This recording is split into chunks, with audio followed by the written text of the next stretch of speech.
Sant Llorenç ja disposa d'un gran edifici polivalent. És l'Espai 36 del carrer Major. Es tracta d'un edifici reconstruït damunt l'antic cinema La Sala Rigel, que junt amb un solar veïnat, l'Ajuntament va adquirir fa uns 10 anys. El cost total de les obres i equipament ha estat de 2.300.000 euros, bestrets íntegrament pel consistori. I els espais en què costa aquest edifici són bàsicament la sala polivalent d'aquí baix, que caben aproximadament 250 persones, més o manco, en la versatilitat que ja han dit abans, que se poden fer tant actuacions musicals com de teatre, és ambivalent, i per altre costat també tenim 5 aules més, aules bàsicament que se dediquen a formació del centre d'adults, també a part d'un magatzem i també totes les altres instal·lacions de serveis que no són poques. I recordar-vos que aquest edifici està a l'abast de tota la gent del poble, també d'aquells que vulguin venir a fer qualque tipus d'actuació, ja sigui musical, de teatre, en qualsevol àmbit de la cultura, i també especialment també per totes aquelles associacions del municipi.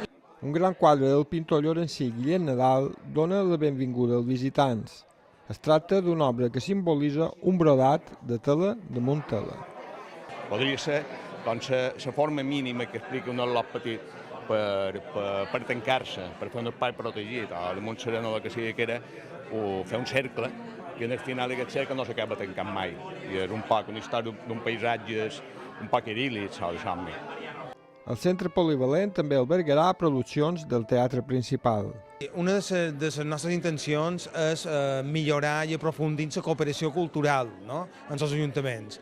Per tant, ho volem fer des del teatre principal perquè les produccions que facem del teatre principal puguin recórrer els teatres municipals que hi ha a l'illa de Mallorca, però també ho volem estendre a diferents iniciatives culturals com puguin ser ara entorn a la commemoració de Sant Llull o d'altres projectes que no només quedin a Palma, sinó que també arribin a la part forana.